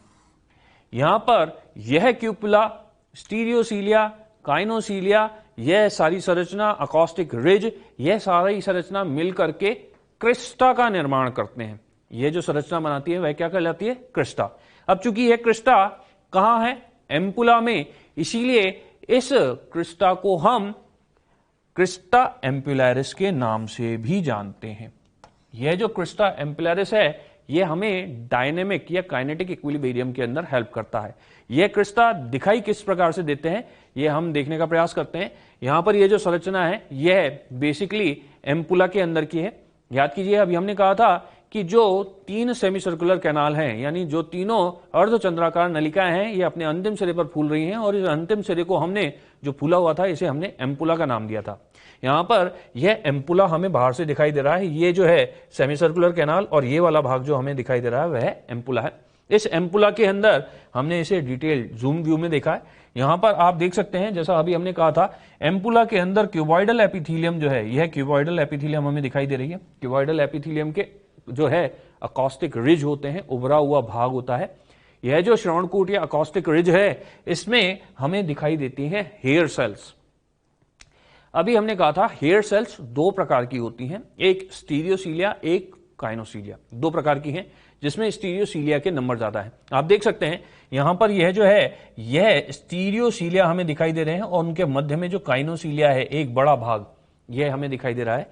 यह जो स्टीरियोसीलिया होता है यह स्टीरियोसीलिया काइनोसीलिया को चारों तरफ से सराउंड करता है, घेरता है। स्टीरियो का अर्थ होता है सराउंड, यानी जो चारों तरफ से घेरे। तो यहां पर काइनोसीलिया मध्य में है, सिंगल है, गतिशील है, जबकि उसके चारों तरफ जो छोटे प्रवर्ध हैं, जो गतिहीन हैं, नंबर में ज्यादा हैं, उन्हें हम स्टीरियोसीलिया कह रहे हैं। यह स्टीरियोसीलिया एवं काइनोसीलिया यह जिलेटिनियस पदार्थ के अंदर धसे हुए होते हैं। यह जो जिलेटिनियस पदार्थ है, यहां पर आप अच्छी तरीके से आपको दिखाई दे रहा होगा, इस जिलेटिनियस पदार्थ को हम क्यूपुला के नाम से जानते हैं। यहां पर यह क्यूपुला, काइनोसीलिया, स्टीरियोसीलिया, यह अकॉस्टिक रिज, यह संपूर्ण पदार्थ, यह जो पूरा भाग है, इस पूरे भाग को ही हम क्रिस्टा के नाम से जानते हैं। और चूंकि यह क्रिस्टा इस एम्पुला वाले भाग में स्थित है, इसीलिए इसे हम क्रिस्टा एम्पुलैरिस के नाम से जानते हैं। अब बच्चों, जैसे हमने कहा कि क्रिस्टा एम्पुला में स्थित है, क्रिस्टा एम्पुला में स्थित है, और एम्पुला की संख्या हमारे पास 3 है। प्रत्येक एम्पुला में एक क्रिस्टा है, यानी कुल मिलाकर के हमारे पास जो क्रिस्टा की संख्या आई वह भी 3 आई। हर एक एम्पुला में एक क्रिस्टा, तो कुल मिलाकर के 3 एम्पुला, तो 3 हमारे पास क्रिस्टा उपलब्ध होंगे। यह जो क्रिस्टा है, यह हमें गतिक संतुलन यानी काइनेटिक इक्विलिब्रियम बनाने में सहायता प्रदान करते हैं। यह गतिक संतुलन किस प्रकार से होता है? देखिए बच्चों, आपने देखा होगा यहां पर जिस समय हम रोटेशन करते हैं, अपने शरीर को घुमा रहे हैं, हमारे हेड को घुमा रहे हैं, हमारे सर को हम चारों तरफ घुमा रहे हैं, तो उस समय होता क्या है, यह जो एम्पुला वाला भाग है, इस एम्पुला वाले भाग के अंदर यहां पर जो भरा हुआ द्रव है वह है एंडोलिम्फ। इसमें रोटेशन होगा। यह जो रोटेशन होगा, उस रोटेशन के अकॉर्डिंग जो काइनोसीलिया वाला भाग है और जो क्यूपुला वाला भाग है वह भी रोटेट करेगा। जैसा कि आप यहां पर देख सकते हैं, यहां पर ये वाला जो डायरेक्शन है, यहां पर इसमें देख रहे हैं, इसके अंदर एंडोलिम्फ भरा हुआ है, और यहां पर यह जो क्यूपुला वाला भाग है, यह क्यूपुला वाला भाग जब हेड या हमारा सर गोल घूम रहा है, तो यहां पर यह भी गोल गोल घूमेगा। ये कुछ इस तरीके से आप समझ सकते हैं। यह एक क्यूपुला वाला भाग है जिसके ऊपर काइनोसीलिया जो है वह निकला हुआ है। जब हमारे हेड का रोटेशन होगा तो यह भी इसी प्रकार से रोटेट करेगा, यह ठीक इसी प्रकार से रोटेट करेगा। अब यह जब रोटेट करेगा तो इसके जो उद्दीपन है, यह उद्दीपन नीचे की तरफ जो है, जो एक्सॉन है उनसे बाहर आएंगे, और यह एक्सॉन से बाहर निकल करके यह नर्व का निर्माण करते हैं।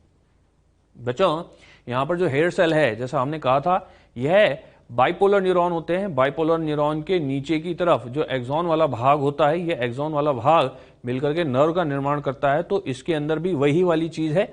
यहां पर हमें यह क्यूपुला जो दिखाई दे रहा है, इसके अंदर जो स्टीरियोसीलिया है, जब क्यूपुला रोटेट करेगा तो स्टीरियोसीलिया तो गतिहीन है, काइनोसीलिया चारों तरफ घूमेंगे, उससे हमें उद्दीपन मिलेगा और यह तंत्रिका के द्वारा जो है वह बाहर आएगा और हमें गतिक संतुलन, यह गतिक संतुलन हमेशा हेड के रेस्पेक्ट में बोला जाता है, यानी हमारे सर के जो रेस्पेक्ट है उसमें बोला जाता है, गतिक संतुलन को बनाए रखने में सहायता प्रदान करता है।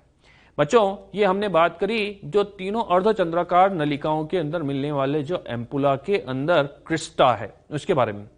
इसके अलावा, इसके साथ ही यहां पर एक और संरचना हमें देखने को मिलती है जिसे हम मैक्युलाई के नाम से जानते हैं।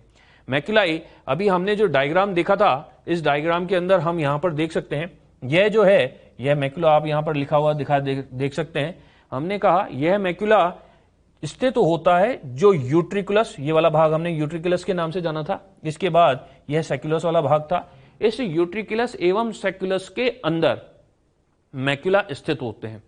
यह जो मैक्युला है, जिस प्रकार से क्रिस्टा होता है उसी प्रकार से मैक्युला भी होता है, परंतु यहां पर यूट्रिकुलस में एक मैक्युला और सेक्युलस में एक मैक्युला होता है, जबकि हमने क्रिस्टा की संख्या 3 कही थी। यानी हम यह कह सकते हैं कि जो क्रिस्टा की संख्या है वह मैक्युला की संख्या से ज्यादा होती है। बिल्कुल ठीक है, क्रिस्टा की संख्या 3 है, मैक्युला की संख्या 2 है। यहां पर यह मैक्युला जो है, यह हमें किस प्रकार से दिखाई देता है, यह हम देखने का प्रयास करते हैं। यहां पर यह जो मैक्युला होता है, इस मैक्युला की संरचना के अंदर, जैसा अभी हमने कहा, यूट्रिकुलस और सेक्युलस के अंदर यह एक एक पाया जाता है, और इसके अंदर ठीक उसी प्रकार से जैसा जिलेटिनियस सब्सटेंस हमने देखा था क्रिस्टा के अंदर, इसमें भी जिलेटिनियस सब्सटेंस होता है। इसके अंदर भी हेयर सेल्स होती हैं, रोम कोशिकाएं होती हैं, परंतु इसके अंदर एक और चीज हमें देखने को मिलती है और वह है कैल्शियम कार्बोनेट के पार्टिकल। यह जो कैल्शियम कार्बोनेट के पार्टिकल हैं, इन कैल्शियम कार्बोनेट के पार्टिकल को हम ऑटोलिथ या कान के पत्थर या फिर ईयर डस्ट के नाम से भी जानते हैं। बच्चों, ऑटो का मतलब कर्ण होता है, यह OTO होता है, जिसे हम कर्ण के नाम से भी जानते हैं। लिथ का मतलब यानी पत्थर, कैल्शियम कार्बोनेट के जो पार्टिकल होते हैं उसे हम ऑटोलिथ कहते हैं। इसी वजह से यहां पर इन्हें हम ऑटोलिथ ऑर्गन भी कहते हैं।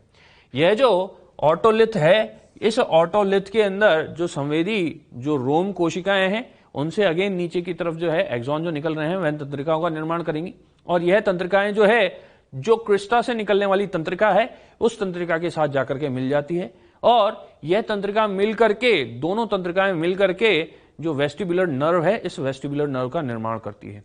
जहां हमने क्रिस्टा के लिए कहा था कि क्रिस्टा जो है वह हमें गतिक संतुलन बनाए रखने में सहायता प्रदान करता है, उसी प्रकार से अगर हम बात करें मैक्युलाई की, तो मैक्युलाई जो है यह हमें स्थैतिक संतुलन यानी स्टैटिक इक्विलिब्रियम बनाने में सहायता प्रदान करता है। यह किस प्रकार से होता है यह समझने का प्रयास करते हैं। यहां पर यह जो डायग्राम दे रखा है यह मैक्युला का है। मैक्युला के इस डायग्राम के अंदर आप देख सकते हैं, जैसा हमने क्रिस्टा में कहा था, यहां भी उसी प्रकार से घनाकार उपकला है। इस घनाकार उपकला के अंदर यह सहायक कोशिकाओं की तरह कार्य कर रहा है, और इन सहायक कोशिकाओं के मध्य में जो हेयर सेल है, यह रोम कोशिकाएं हमें देखने को मिल रही है। यह जो रोम कोशिकाएं होती हैं, इन रोम कोशिकाओं के ऊपर डेंड्रॉन वाला भाग है, जबकि साइटोन वाला भाग जो है वह सहायक कोशिकाओं के मध्य में है, और एक्सॉन वाला भाग जो है वह नीचे की तरफ स्थित है। यहां पर इसी के साथ आप यहां पर यह जिलेटिनियस पदार्थ देख सकते हैं।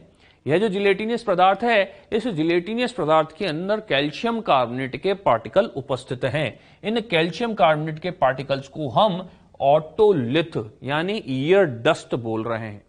अब जब हम बात करते हैं स्थैतिक संतुलन की, तो स्थैतिक संतुलन के अंदर जो हमारी स्थिति है, जब हमारा जो सर है, हेड है, यहां पर नीचे की तरफ जा रहा है, तो यह कैल्शियम कार्बोनेट के पार्टिकल भी नीचे की तरफ मूव करेंगे।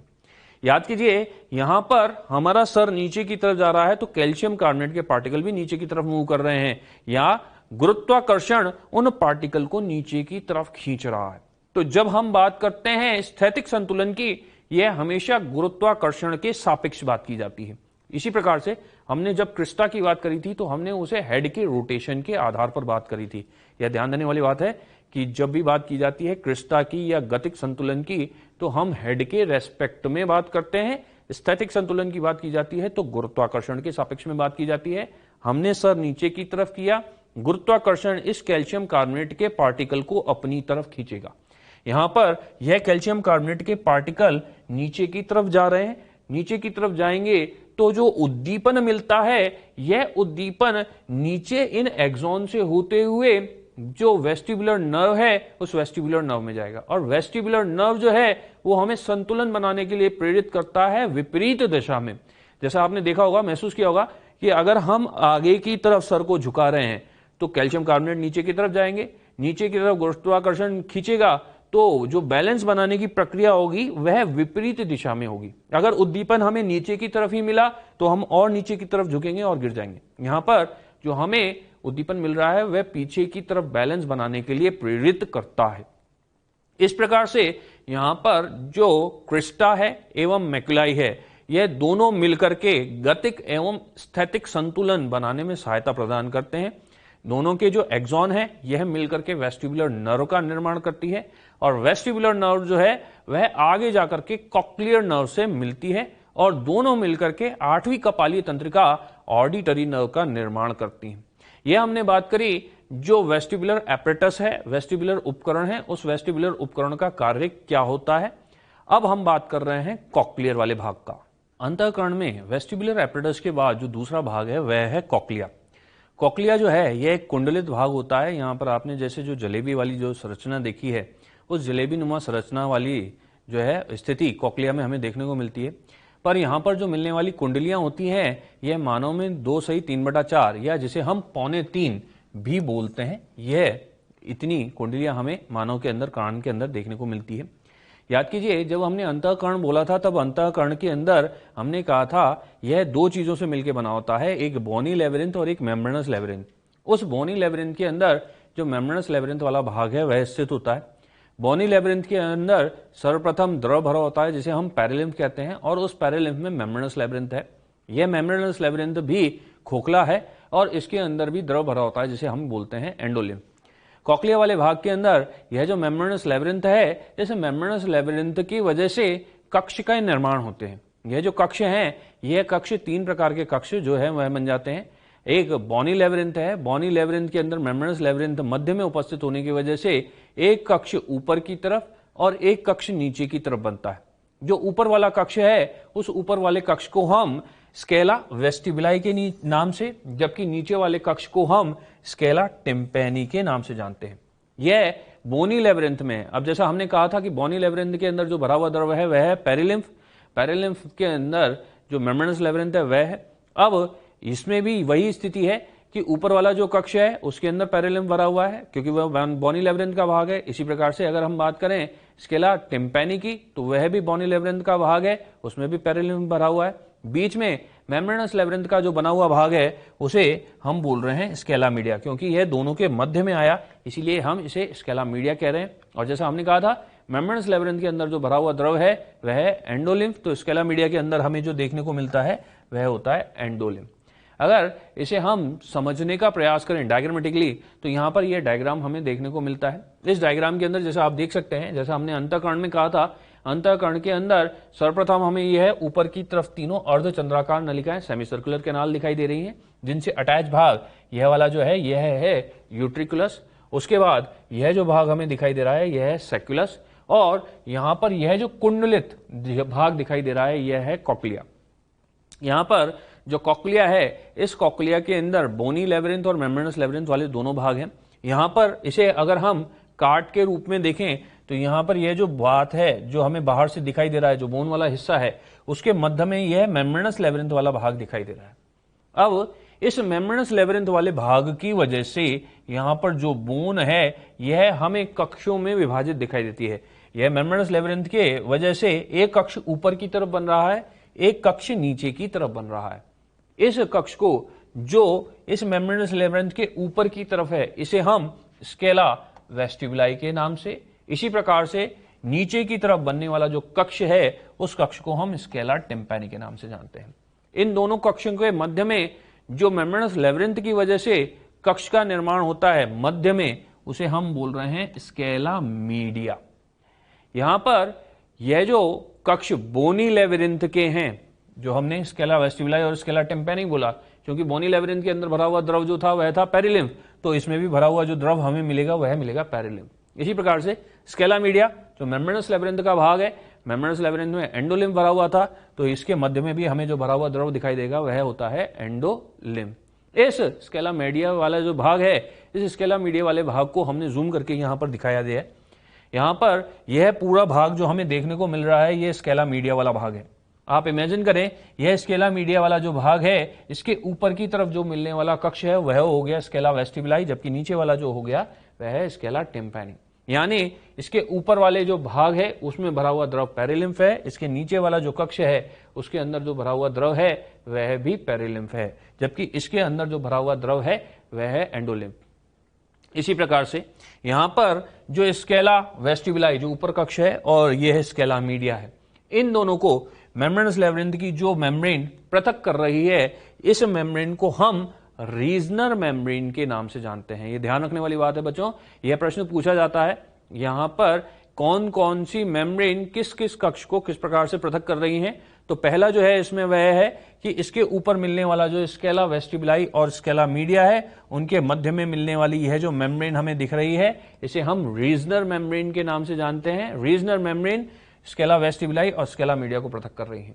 इसी प्रकार से स्केला मीडिया और इसके नीचे जो कक्ष है वह है स्केला टिम्पैनी। इन दोनों जो कक्ष हैं उन कक्षों को पृथक करने वाली जो मेम्ब्रेन है उसे हम बेसिलर मेम्ब्रेन यानी आधारीय झिल्ली के नाम से जानते हैं।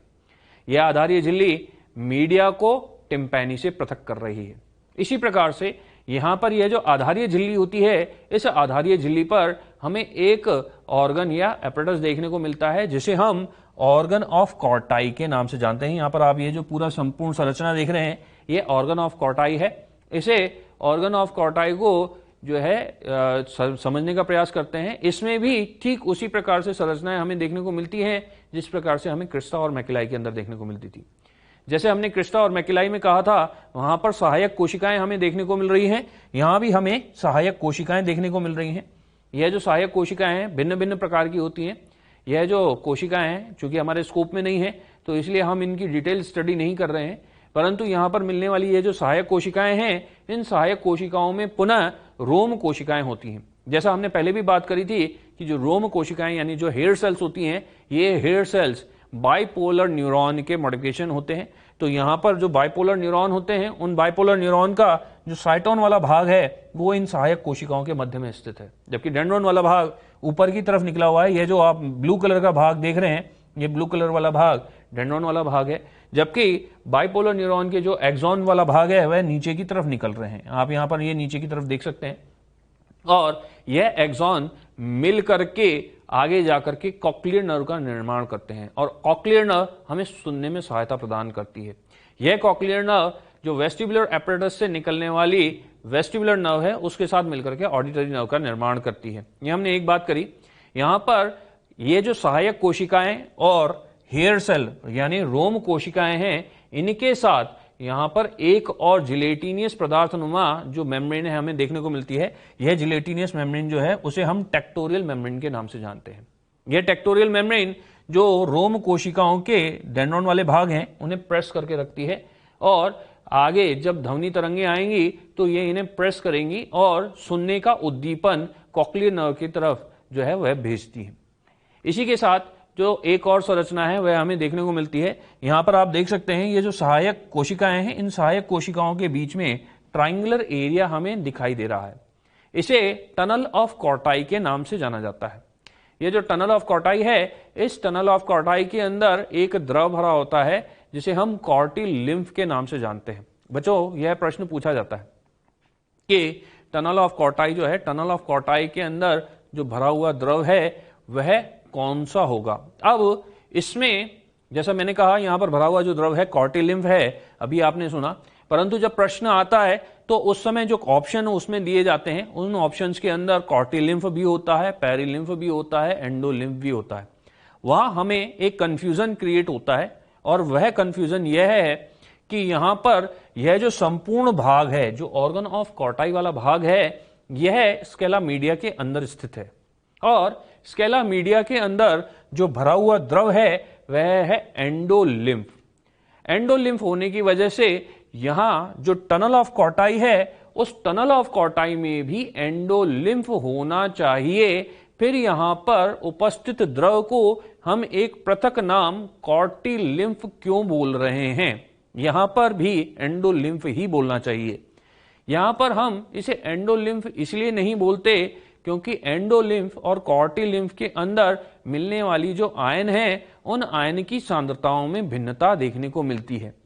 जो टनल ऑफ कॉर्टाई है, इस टनल ऑफ कॉर्टाई के अंदर मिलने वाले पोटेशियम आयन की जो सांद्रता है वह तुलनात्मक रूप से जो एंडोलिम्फ है उससे ज्यादा होती है। यह एक मुख्य अंतर है, मेन डिफरेंस है। इसी वजह से टनल ऑफ कॉर्टाई में भरे हुए द्रव को हम कॉर्टिल लिम्फ के नाम से जानते हैं। यह प्रश्न पूछा गया है, इसीलिए यहां पर मैं इसे स्पष्ट कर दूं कि यहां पर टनल ऑफ कॉर्टाई में जो कॉर्टिल लिम्फ है वह एंडोलिम्फ से पृथक है, इसलिए उत्तर में जो जाएगा टनल ऑफ कॉर्टाई में भरा हुआ द्रव कॉर्टिल लिम्फ कहलाता है। यहां पर यह हमने एक बात जानी।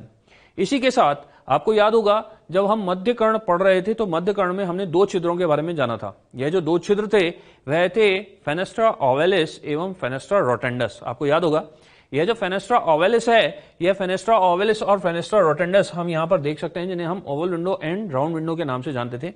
यह जो ओवल विंडो है, जिस प्रकार से यह आगे जाकर के कुंडलित संरचना का निर्माण कर रहा है, यह कुंडलित संरचना में यह ओवल विंडो इस ऊपर वाले कक्ष से जुड़ा हुआ रहता है, जिसे हम स्केला वेस्टिबुलाई कहते हैं।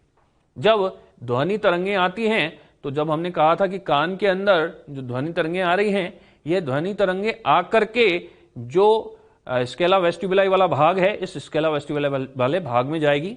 स्केला वेस्टिबुलाई भाग से होते हुए यह तरंगें मध्य कर्ण में, और पश्चात फिर यहां पर एक भाग ऐसा होता है जहां पर यह जो स्केला वेस्टिबुलाई और स्केला टिम्पेनाई है आपस में मिलते हैं। पुनः सुने, यहां पर मैंने कहा स्केला वेस्टिबुलाई और स्केला टिम्पेनाई एक जगह ऐसी होती है जहां पर यह दोनों कक्ष आपस में मिले हुए होते हैं। यह जो भाग है वह इस कॉक्लिया का अंतिम भाग है। जैसा आप देख रहे हैं यहां पर यह कुंडलित संरचना घूमते हुए यहां पर खत्म हो रही है। यहां पर जो स्केला वेस्टिबुलाई और स्केला टिम्पेनी है पूर्णतः पृथक नहीं होते बल्कि आपस में मिले हुए होते हैं, और इस मिले हुए भाग को हम हेलिकोट्रेमा के नाम से जानते हैं। जब ध्वनि तरंगें आती हैं जिनकी फ्रीक्वेंसी बहुत ज्यादा होती है या तेज होती है, वह ध्वनि तरंगें यहां पर ओवल विंडो द्वारा अंदर प्रवेश करके इस स्केला वेस्टिबुलाई से होते हुए यह अंतिम भाग तक आती हैं। और अगर इनके जो फ्रीक्वेंसी है या फिर हम बोलते हैं कि जो आवाज है बहुत ज्यादा है, तो यह जहां पर स्केला वेस्टिबुलाई स्केला टिम्पेनाई से मिली हुई है पुनः घूम करके वापस आती हैं, और यह घूम करके जो स्केला टिम्पेनाई वाला भाग है राउंड विंडो से अटैच होता है। इस राउंड विंडो से बाहर आकर के मध्य कर्ण में चली जाती हैं और मध्य कर्ण की यूस्टेकियन ट्यूब से होते हुए माउथ से होते हुए यह प्रेशर रिलीज कर दिया जाता है। यह हमने एक बात जानी। यहां पर इसी प्रकार से हमने जैसा अभी कहा कि स्केला मीडिया जो है, स्केला मीडिया के अंदर हमने जो रीजनल मेम्ब्रेन है इसके बारे में बात करी कि जो रीजनल मेम्ब्रेन स्केला वेस्टिबुलाई और स्केला मीडिया को पृथक करती है। ठीक इसी प्रकार से बैसिलर मेम्ब्रेन के बारे में भी जाना कि जो बैसिलर मेम्ब्रेन है स्केला मीडिया एवं स्केला टिम्पेनी जो है उसे पृथक करती है। ठीक इसी प्रकार से यह भी हमने जाना कि जो स्केला वेस्टिबुलाई है वह ओवल विंडो एवं जो स्केला टिम्पेनी है वह राउंड विंडो से अटैच रहती है। यहां पर ये याद रखने वाले इंपॉर्टेंट पॉइंट्स हैं, इसलिए यहां पर इन्हें रिपीट किया गया है क्योंकि इनके बारे में पूछा जाता है। एनसीईआरटी की यह लाइन्स है। यहां पर यह हमने संपूर्ण संरचना जो है एनाटॉमिक पोर्शन जो है वह इसके बारे में बात करी। इसके बाद अगर हम बात करें कान के कार्यों की, कर्ण के कार्यों की, तो बच्चों आपको याद होगा हमने कर्ण को कहा था स्टेटोअकॉस्टिक ऑर्गन, जिसमें इसका कार्य सुनना एवं संतुलन था। संतुलन की जो प्रक्रिया है यानी बैलेंस की जो प्रक्रिया है यह वेस्टिबुलर एपरेटस के द्वारा जो है वह संपन्न कराई जाती है, और यह दो प्रकार का होता है जो हमने बात करी थी, स्टैटिक एवं काइनेटिक। इसके बारे में हम पढ़ चुके हैं। अब जो कान का दूसरा कार्य है वह है सुनना यानी हेयरिंग। हेयरिंग वाली यह जो प्रक्रिया है इस प्रक्रिया को हम समझने का प्रयास करेंगे। इससे पहले आपके जो एनसीईआरटी के अंदर डायग्राम है इस डायग्राम को भी हम एक बार समझ लें क्योंकि यह बहुत इंपॉर्टेंट डायग्राम है और लगातार 2-3 साल तक एम्स और नीट के अंदर कंटिन्यू पूछा गया था। इस डायग्राम में वही सब संरचनाएं हैं जो हमने पढ़ी हैं। यहां पर यही क्रॉस सेक्शन वाला भाग है जिसमें यह ऊपर वाला जो भाग है वह स्केला वेस्टिबुलाई है, जिसमें मध्य में यह जो भाग है यह मेम्ब्रेनस लेबिरिंथ वाला भाग है उसका बना हुआ निर्मित भाग है जिसे हम स्केला मीडिया के नाम से जानते हैं, और सबसे नीचे की तरफ मिलने वाला यह जो भाग हमें देखने को मिल रहा है यह स्केला टिम्पेनी है। जैसा हमने कहा था यहां भरा हुआ जो द्रव है यह पेरिलिम्फ होगा, यहां भी पेरिलिम्फ होगा, जबकि स्केला मीडिया के अंदर भरा हुआ जो द्रव है उसे हम एंडोलिम्फ के नाम से जानते हैं। ठीक इसी प्रकार से जो स्केला वेस्टिबुलाई और जो स्केला मीडिया है उसके मध्य में मिलने वाली झिल्ली को हम राइजनर झिल्ली बोल रहे हैं। साथ ही साथ जो मीडिया एवं जो टिम्पेनी है उसके मध्य में मिलने वाली जो झिल्ली है उसे हम बैसिलर मेम्ब्रेन या आधारीय झिल्ली बोल रहे हैं। ऐसे ही आधारीय झिल्ली पर मिलने वाली संरचना को ऑर्गन ऑफ कॉर्टाई के नाम से जाना जाता है। ऑर्गन ऑफ कॉर्टाई के अंदर यहां पर हमें कई प्रकार की जो है वो सहायक कोशिकाएं, रोम कोशिकाएं देखने को मिलती हैं, और उसके ऊपर जो मिलने वाली श्लेष्मल झिल्ली है जिसे हम टेक्टोरियल मेम्ब्रेन के नाम से जानते हैं। ये सारी जो लेबलिंग्स हैं ये लेबलिंग्स पूछी जाती हैं। इसी के साथ इसमें एक जो प्रश्न बनता है वह प्रश्न इस प्रकार बनता है, जो लेबलिंग बनती है उसमें यह डायग्राम उल्टा करके दिया जाता है, यानी यहां पर ये जो स्केला वेस्टिबुलाई और स्केला टिम्पेनी वाले जो भाग हैं इस डायग्राम को जस्ट पलट के दिया जाता है, जिसकी वजह से बच्चा कंफ्यूज हो जाता है और इसमें लेबलिंग में गलत उत्तर देता है। यह ध्यान रखने वाली बात है कि यहां पर जो आधारीय झिल्ली है इस पर मिलने वाला जो ऑर्गन ऑफ कॉर्टाई है वह इस तरीके से दिखाई देगा। अगर यह डायग्राम उल्टा करके दिया जाता है कंफ्यूजन के लिए तो इसका आप ध्यान रखें। अब जैसा हमने बात करी कि यहां पर जो है यह इसका मुख्य कार्य बैलेंस के बाद सुनना है। सुनने की जो प्रक्रिया है उस प्रक्रिया को हम समझने का प्रयास करते हैं। हमारे जो कान होते हैं, इस कान को हमने जैसे 3 भागों में विभाजित किया था, बाह्य कर्ण, मध्य कर्ण एवं अंतःकर्ण। यह हमें देखने को मिल रहे हैं। यह जो संपूर्ण भाग है, यह हमें बाह्य कर्ण वाला भाग दिखाई दे रहा है। इसके बाद यह जो भाग है, यह मध्य कर्ण वाला भाग है। और यहां पर यह जो स्टेपीज है, यह स्टेपीज फेनेस्ट्रा ओवलिस यानी ओवल विंडो के द्वारा जो है वह जुड़ी हुई है। जब साउंड वेव्स आती हैं तो साउंड वेव्स जो है उसे ग्रहण करने का कार्य जो है वह किया जाता है ईयर पिन्ना के द्वारा। ईयर पिन्ना यानी यह जो भाग है, यह साउंड वेव्स को कलेक्ट करता है। कलेक्ट करने के बाद कॉनका वाला जो भाग है, इसे कॉनका वाले भाग की तरफ भेजा जाता है। कॉनका के अंदर जैसा हमने कहा था, एक्सटर्नल ऑडिटरी मीटर्स यानी बाह्य कर्ण कुहर वाला भाग होता है। यह कुहर वाला भाग ऑडिटरी कैनाल से जुड़ा होता है। यहां पर आप देख सकते हैं साउंड वेव्स जो है वह एरो के रूप में आगे की तरफ मूव कर रही हैं और यह साउंड वेव्स फिर ईयर ड्रम से टकराती हैं। यह जो ईयर ड्रम या कर्णपटल या कान का जो पर्दा है, इसमें टेंसर टिम्पैनी पेशी की वजह से खिंचाव होता है और जब यह साउंड वेव्स टकराएंगी तो ईयर ड्रम के अंदर कंपन होंगे, वाइब्रेशन होंगे। यह जो कंपन या वाइब्रेशन है, इस ईयर ड्रम से जो मेलियस वाली बोन है उसके अंदर जाएंगे। जैसा हमने कहा था, यह जो मेलियस, इनकस एवं स्टेपीज हैं, यह जो साउंड वेव्स हैं उनका एम्प्लीफिकेशन करती हैं, आवर्धन की प्रक्रिया होती है। यहां पर इस साउंड को एम्प्लीफाई करके मेलियस, इनकस और स्टेपीज से ओवल विंडो की तरफ भेजा जाता है। ओवल विंडो जो है, ओवल विंडो जैसा हमने कहा था, ओवल विंडो आगे जाकर के स्केला वेस्टिब्यूलाई वाले भाग से अटैच रहता है। यह स्केला वेस्टिब्यूलाई वाला भाग है। इस स्केला वेस्टिब्यूलाई वाले भाग के अंदर जो पेरिलिम्फ है वह पेरिलिम्फ भरा हुआ है। साउंड वेव स्केला वेस्टिब्यूलाई वाले भाग में आई। अब स्केला वेस्टिब्यूलाई के अंदर जो पेरिलिम्फ है, इसके अंदर वाइब्रेशन होंगे, कंपन होंगे।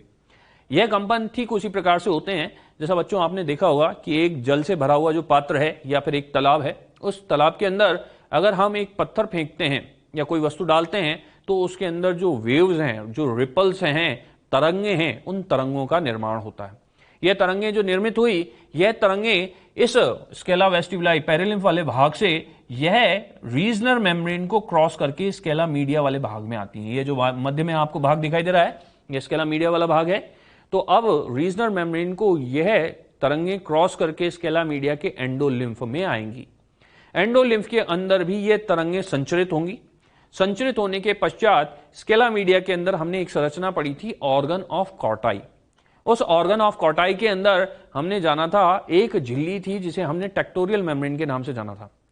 तो जब एंडोलिम्फ के अंदर यह तरंगे संचरित होंगी, यह वेव बनेंगी, रिपल्स उठेंगी, तो उसके साथ ही टेक्टोरियल मेम्ब्रेन में भी यह रिपल्स उठेंगी। जैसा अभी हमने उदाहरण लिया था कि जल के अंदर, पानी के अंदर अगर हमने पत्थर फेंका तो रिपल्स बन रही हैं, वेव्स बन रही हैं। इन वेव्स के बीच में अगर एक पेड़ के पत्ते को या कागज को तोड़ करके डाल दिया जाए तो क्या होगा? जिस प्रकार से जो तरंगें बन रही हैं, उन तरंगों के हिसाब से ही पत्तों के अंदर भी रिपल्स या वेव्स बनेंगी, उन्हीं के साथ वह तरंगित होगा। ठीक इसी प्रकार से यह प्रक्रिया यहां देखने को मिलती है।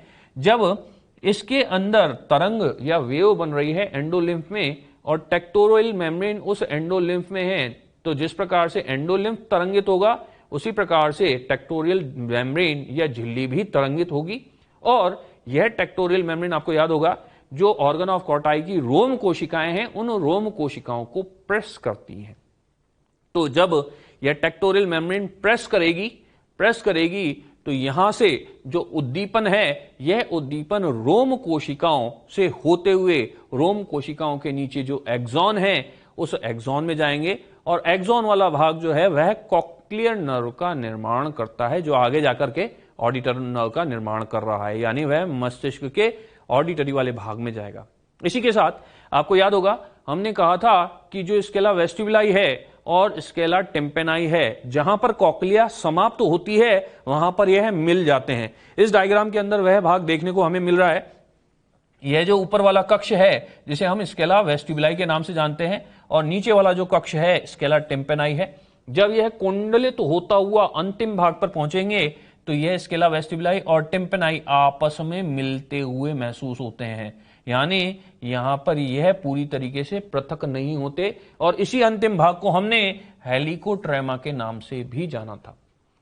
याद कीजिए हमने यह भी कहा था कि यहां पर ओवल विंडो से आने वाली कुछ तरंगें जो मध्य कर्ण के मध्य भाग में स्केला मीडिया के अंदर जा रही हैं, जब यह ज्यादा मात्रा में होंगी, ज्यादा क्वांटिटी में होंगी, तो यह स्केला वेस्टिबुलाई के द्वारा होते हुए हेलिकोट्रेमा से होते हुए, जहां पर वेस्टिबुलाई और टिम्पेनाई दोनों जुड़े हुए हैं, वहां से होते हुए स्केला टिम्पेनाई में आती है। और स्केला टिम्पेनाई जो है वह कहां खुलता है? ओवल विंडो के बाद राउंड विंडो पर, क्षमा कीजिए, यहां पर यह राउंड विंडो पर जो है वह खुल रहा है, जिसे हम फेनेस्ट्रा रोटंडस के नाम से जानते हैं। और फेनेस्ट्रा रोटंडस से होते हुए यह पुनः कहां आ रहा है? मध्य कर्ण के अंदर। और मध्य कर्ण जो है उससे होता हुआ यूस्टेकियन ट्यूब में, और वहां से नेजोफेरिंक्स के अंदर जाएगा, जहां पर इसकी ओपनिंग ओपन होते ही क्या होगा? जो एयर प्रेशर है वह मेंटेन कर दिया जाता है। तो सुनने के साथ साथ यहां पर जो प्रेशर इक्वलाइजेशन का जो प्रक्रिया है वह भी हमने जानी। इसी को हम एक बार और पुनः रिपीट करके चार्ट फॉर्म में अगर हम देखें तो चार्ट फॉर्म के अंदर आप देख सकते हैं कर्ण पल्लव यानी ईयर पिन्ना जो है वह ध्वनि तरंगों को क्या कर रहा है? एकत्रित कर रहा है। वहां से यह कर्ण कुहर यानी ऑडिटरी मीटस, मीटस से फिर कैनाल, और कैनाल से फिर ईयर ड्रम को, ईयर ड्रम के अंदर कंपन होंगे, और कंपन होने के बाद वाइब्रेशन जो है वह इनको प्रक्रिया को तरंगित करता है। वहां से होकर के कर्ण अस्थिकाएं, कर्ण अस्थिकाओं के अंदर मेलियस, इनकस एवं स्टेपिस जो इसका आवर्धन एम्प्लीफिकेशन यानी क्षमता में वृद्धि कर रही हैं, वहां से होते हुए स्टेपिस जो है वह ओवल विंडो से अटैच होता है, और यह कंपन ओवल विंडो के अंदर प्रसारित किए जाते हैं। ओवल विंडो जो है वह स्केला वेस्टिबुलाई कक्ष से जुड़ा होता है, जिसके अंदर पेरिलिम्फ भरा हुआ है।